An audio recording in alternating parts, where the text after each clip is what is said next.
Je suis contente de savoir que vous allez bien aussi. Nous avons réveillé en pleine forme. Amen. Alors, la semaine dernière, on avait commencé par parler, c'était dimanche dernier, on avait commencé par parler du bégaiement, ce handicap, ces difficultés de communication. Vous me rappelez, aujourd'hui en fait, on va parler de la prise en charge, comment bien vivre avec le bégaiement. Mais vous me rappelez rapidement ce que c'est que le bégaiement pour continuer. Le bégaiement est un trouble de la communication, donc en résumé, parce que c'est une difficulté qui survient lorsque deux interlocuteurs sont ensemble. Et l'un d'entre les deux interlocuteurs bégaye. C'est en ce moment qu'on observe des comportements de blocage, de répétition de mots, de répétition de sons ou de répétition d'une portion de la phrase. Donc c'est un trouble de la communication, comme on a l'habitude de le dire. Alors quelqu'un qui me demandait hier si étouffer un enfant pendant longtemps, l'empêcher de parler, peut conduire au bégaiement. Justement, ça rentre dans les facteurs de chronicité. Quand on prend les trois facteurs dont on avait parlé la dernière fois, à savoir les facteurs prédisposants, qui sont des facteurs héréditaires, les facteurs déclenchants, qui sont la situation, l'événement qui cause le bégaiement, et les facteurs pérennisants qui rendent chronique le bégaiement, on a le fait d'étouffer l'enfant qui est dedans. Le fait d'étouffer l'enfant, c'est quoi? Ce n'est pas fermer ses narines, mais c'est le fait de... À chaque fois que l'enfant veut prendre la parole, de lui dire non. Oh, tais-toi là-bas. Tais-toi là-bas. Les grands ne parlent pas. Justement, mais c'est pas pour les enfants. C'est pas pour les enfants. Qu'est-ce que juste là-bas? Donc, tais-toi là-bas. Je ne suis pas concerné. Voilà. Alors que l'enfant a besoin de communiquer, d'exprimer ses envies et de raconter aussi des histoires. Donc, c'est des comportements que nous pensons, certes éducatifs. Quand il n'y a pas de problème, il n'y a rien. Mais quand il y a des problèmes, c'est vraiment un facteur très difficile à accepter pour un enfant qui bégaye. C'est la même chose comme les parents qui sont perfectionnistes. Un enfant de 2 ans doit savoir que cet habit c'est pour la maison, cet habit c'est pour l'église, cet habit c'est pour aller chez des amis. Oui, alors on l'apprend à classifier. Oui, ces chaussures-là, vous ne pouvez pas les porter pour rester à la maison, voilà, pour sortir, c'est pour aller à l'église. Pour... L'enfant a besoin de s'exprimer. Oui, et il s'exprime, ce n'est pas une fois quand il va porter cette chemise ou cette chaussure que ça va changer quelque chose en lui. L'enfant veut porter cet habit aujourd'hui. On lui apprend la discipline et l'ordre. Est-ce que c'est écrit sur une tenue ou c'est écrit dans un coin que là on range les chaussures de maison, là on range... Non. Il va grandir et il va apprendre. Donc, le fait déjà pour un enfant de lui apprendre ça comme cela, c'est l'étouffer. Qu'est-ce que vous allez l'apprendre à 5 ans? Il y a sûrement d'autres choses. On dit souvent que le bégaiement c'est le trop plein. Prenez une bassine, un gobelet, un verre. Vous mettez l'eau. Quand c'est plein, le reste de l'eau que vous allez verser, ça va où? Bah, ça se verse, ça va faire. Justement. Mais c'est quand on met tout à l'enfant. Trop d'informations. On met. L'enfant dit ça va, mais on continue pas à mettre. Et là, boum. Donc, ça lui demander tout ça, ça peut l'amener à bégayer. Juste parce qu'on l'étouffe. On l'étouffe. Il faut cadrer les informations. La communication, le niveau de langage, et les activités en fonction de l'âge de chaque enfant. Ok, super. Maintenant, pour une personne qui bégaye. Nous allons dire ça sous 2 volets. Oui. On a les enfants et on a les adultes. Oui. Pour les enfants, c'est une prise en charge qui va permettre de garder cet enfant en l'état où on a constaté qu'il bégaye et l'amener progressivement à ne pas bégayer en agissant sur les relations qu'il entretient avec son entourage. Parce que vous dites que le bégaiement, c'est le trouble de communication. Oui. Et c'est quand la personne parle seule, elle ne bégaye pas, mais c'est quand elle est en face de quelqu'un qu'elle bégaye. Et le niveau de bégaiement dépend de la personne qu'elle a en face. Justement. Donc, pour prendre en charge cela, qu'est-ce qu'on lui demande? Qu'est-ce qui est fait? Pour un enfant, il y a un travail qui est fait avec la famille. Comme on le dit, les parents doivent, de façon claire, nous dire comment ça se passe à la maison avec l'enfant. Et dans ces comportements, comme le comportement d'étouffer, tout ça, ça serait des actions qu'on va mettre en place pour amener les parents à diluer à revoir leur éducation par rapport à cet enfant. Maintenant, lorsque ça se fait, il y a un travail qui est fait pour mettre l'enfant en confiance, pour valoriser ses acquis et pour le motiver à prendre des initiatives. Parce que lorsque l'enfant commence par bégayer et on commence par l'étouffer, on commence par lui dire « tais-toi, parle bien, reprends, répète », l'enfant va se sentir frustré. Et quand l'enfant se sent frustré, c'est difficile pour cet enfant d'être motivé de prendre des initiatives. Donc en ce moment, il faut faire un travail avec la famille pour que la famille puisse donner l'opportunité, motiver l'enfant et lui mettre dans un cadre. Alors, est-ce que c'est toujours tous les enfants qui bégayent, est-ce qu'ils ont cet environnement-là? Oui. Cette famille est gentille. Vous voyez, vous avez 3 enfants, mais un bégaye. C'est parce que d'abord sur le plan émotionnel, sur le plan psychologique, les enfants ne sont pas les mêmes. Les enfants ne supportent pas de la même manière les événements. Et quand un enfant est fragile, dès qu'il y a un événement, il répond. C'est comme vous avez 3 enfants, mais quand vous allez les appeler pour leur dire qui a cassé le verre, il y a un qui commence par pleurer. Et un autre qui dit c'est l'autre. Justement. Et donc, alors qu'il y a un qui ne parle même pas, même quand on dit que c'est lui. Et des fois aussi, c'est ce qu'on constate. L'enfant qui bégaye, n'arrivant pas à se défendre, les autres disent ah c'est quoi ci, c'est quoi ci. Et comme quoi dit tais-toi, toi toujours. D'abord, on ne lui donne même pas l'opportunité de s'exprimer.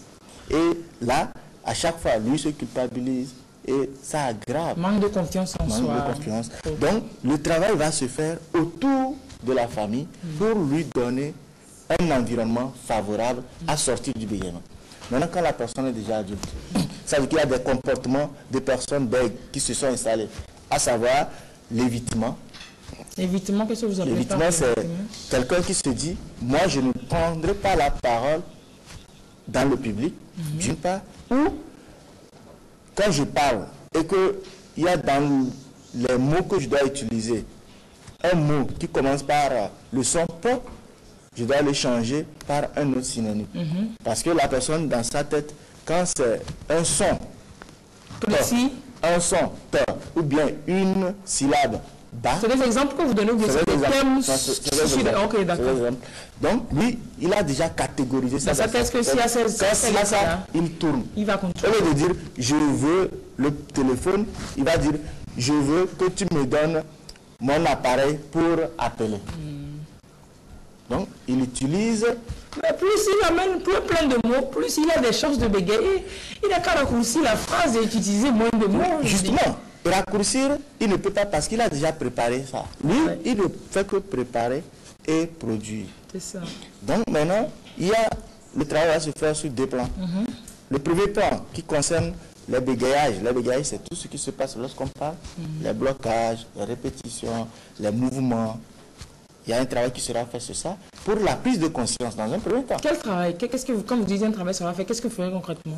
C'est ce que je dis, on doit l'amener à prendre conscience des situations dans lesquelles il bégaye, de comment ça se passe quand il bégaye, et de comment lui-même il se prend pour éviter cette situation. Là, du moment où la personne a pris conscience, c'est plus facile maintenant de prendre une à une les situations et de les travailler en disant, ok, au lieu que tu évites le mot, voilà la technique que tu peux utiliser pour prononcer ce mot. Au lieu que tu prépares tes phrases d'avance, voilà la stratégie que tu peux faire à chaque fois que tu es dans une situation de blocage. Oui, alors pour ces mots-là, qu'est-ce que vous leur apprenez? Comment est-ce qu'ils peuvent s'en sortir? Justement. Vous leur faites faire des exercices? Oui, il y a des exercices. L'un des exercices les plus basiques, c'est un exercice de relaxation. Parce que le bégaiement entraîne une crispation, entraîne des tensions au niveau des organes d'abord, qui interviennent dans le langage, à savoir la langue, la gorge. C'est souvent, les gens disent, ah mais quand il parle, c'est comme sa langue est dure. Parce qu'il a... Il y a une tension. Et il y a une tension au niveau de la gorge. Donc on lui apprend à se relaxer. Quand il va parler là, il n'y a pas mode en pause. Ouf, voilà. Relax, zen, doucement. Donc il y a des exercices comme ça, pour, même quand la personne est au cours d'une réunion, et elle sent qu'elle est fatiguée, elle prend 30 secondes, elle peut se relaxer. Donc, d'abord, c'est ça. Maintenant, après, pardon, le bégaiement fait que la respiration de l'individu est perturbée. Le rythme respiratoire est perturbé. Donc, il faut travailler aussi pour une bonne coordination pneumophonique. Pneumophonique, les gens parlent souvent en utilisant des phrases courtes. Parce que la quantité d'air qu'il doit prendre pour faire une phrase longue, il y a une déperdition de l'air à travers les blocages et autres. Donc il y a maintenant un travail qui est fait sur ça. Ça, c'est volet prise de conscience et aménagement sur le plan morphologique, physiologique et organique. À côté maintenant, on fait un travail par rapport au comportement positif. Ça veut dire que je prends la décision de parler comme je veux, quand je veux, où je veux, en utilisant les mots que je veux. Et dedans, on lui apprend les techniques. L'une des techniques les plus faciles, c'est une attaque douce. C'est-à-dire, au lieu de dire pantalon, on anticipe sur le son vocalique, la voyelle entre guillemets, qui vient après. Après la première lettre sur laquelle on bute. Sur laquelle on bute. Et donc c'est une technique qui prend du temps, c'est vrai, parce que il faut que la personne ait conscience et à chaque fois qu'elle puisse l'utiliser. Mais au-delà de ça, on fait aussi un travail de prise de conscience et de prise de confiance en soi, parce que le bégaiement a entraîné aussi chez l'adulte des évitements par rapport à son avenir.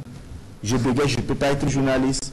Je bégaye, je ne peux pas être avocat. Je bégaye, je ne peux pas. C'est je ne peux pas. Cette conjugaison des verbes à la forme négative devrait être positive. Et se dire que même si je bégaye, je peux être avocat. Bien sûr. On est d'accord? Il y a des personnes célèbres qui ont eu à bégayer et aujourd'hui, c'est grâce à eux que nous vivons. Mais quand on prend Einstein, par exemple, Einstein était bègue. Mais décidément, lui, il est un peu dyslexique. Mais aujourd'hui, c'est des gens qui ont révolutionné le monde. Bien sûr. Mais d'accord. Bien sûr. Quand on fait ce travail de confiance pour l'adulte, c'est pour l'amener, par exemple, la dernière fois on avait comparé le bégaiement à un glacier ou à un morceau de glaçon comme dans l'eau, où la partie qui est sous l'eau dépasse la partie que l'on voit. Voilà. Où la personne a honte de prendre la parole, la personne a peur de prendre la parole, la personne évite rencontrer des gens ou aller au marché débattre pour acheter une chaussure, un habit. Quand elle voit mais mon frère, ton habit là est joli, hein. C'est où tu l'as acheté? Vous lui dites le magasin, il me sait combien? 10 000. Lui, il peut passer 10 000. Quand il arrive là-bas, il rentre, on dit 10 000. Je pars. Il peut pas, il veut pas diminuer tout ça parce qu'il pense, c'est le regard des autres. Justement, aussi. Le regard des autres. Voilà. Le frustre. Et donc, c'est des comportements qu'il doit pouvoir affronter. Est-ce qu'on arrive à en finir avec le bégaiement? Est-ce qu'on arrive à en finir? Ça dépend du degré de motivation de la personne qui demande la prise en charge. Il faut reconnaître que pour le bégaiement, il n'y a pas de magie. Est-ce qu'il y a des médicaments? Le traitement, est-ce qu'il est médicamenteux, entre autres? Il peut être médicamenté pour une courte durée. Là, c'est des... Pour apaiser, peut-être? Justement. Peut-être que la personne voudrait soutenir. Maintenant, on lui donne des produits neurologiques qui vont... Soutenir, c'est-à-dire faire une soutenance de documents, voilà. Mais qui vont maintenant l'amener à se relaxer, à être plus calme et à aller au-delà de ce qu'il devrait produire sans médicaments. Mais juste l'effet est passager. Et si la personne continue pas à prendre ça, il y aura l'effet contraire du produit. C'est cela. Et comme je le disais, pour en sortir, il faut que la personne soit motivée.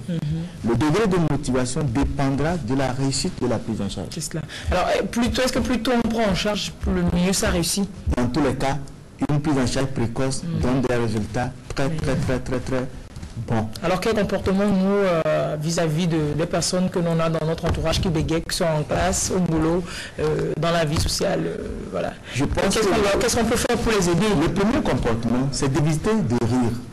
Éviter de rire quand il parle. De se moquer de la personne qui bégaye. En classe, quand la personne se lève, elle commence par poser une question. Toute la classe, même l'enseignant des fois, rit.